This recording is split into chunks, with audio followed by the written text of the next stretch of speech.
我哋死咗，我哋冇帶任何嘢，唔係標題，唔係財物，唔係黃金，連疤痕都冇。我哋計劃匿埋，我哋空手而回，用我哋嘅袋，完全係空嘅。我哋嘅相會保留喺啲抽屜入面。自從我哋嘅笑容之後，冇人可以分享。一個繼承人得到間屋，另一個攞到戒指，佢從來都冇着過。最忠實嘅繼承人頭痛照顧父傳，喺大堂入面有啲聲音升起，透露變相嘅利益，關於佢哋可以攞到嘅所有嘢，由我哋嘅屋苑嚟。當我哋死咗，我哋空手而回，我哋連身份證都唔攞，我哋留低咗啲鎖匙，我哋離開離開咗城堡，我哋留低咗啲小玩意。離開嘅時間好容易，打嘅時間好難。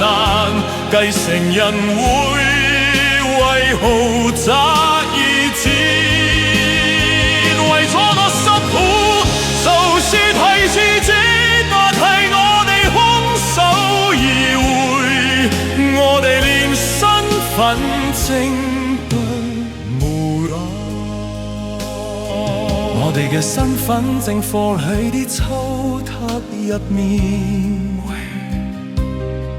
我哋張相隨住時間而褪色，住喺任何地方，邊個會記得我哋擁有嘅嘢？繼承人只想要我哋留低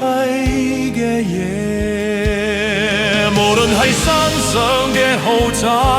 成人剝落嘅形象，係廚房水槽附近，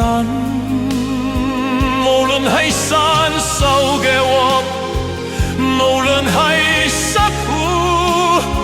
繼承人會爭奪我哋留低嘅所有嘢。除咗我哋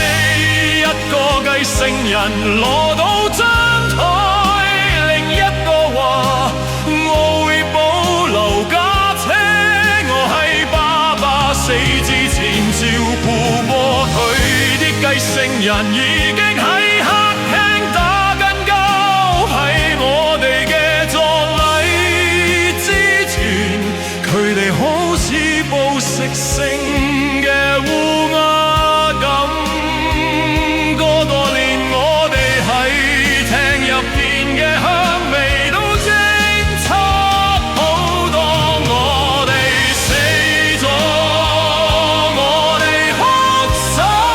而回，我哋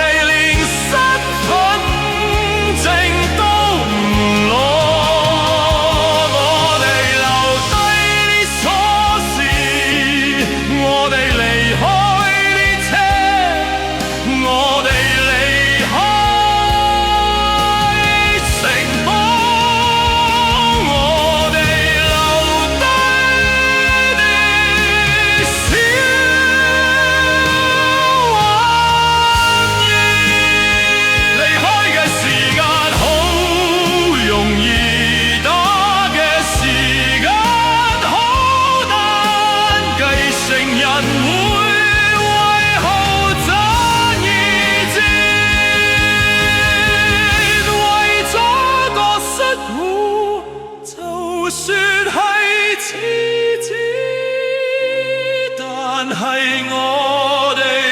拱手而回，我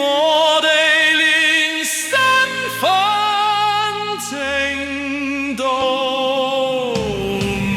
攞。無論係一個宏偉嘅軍變，無論係細小剝，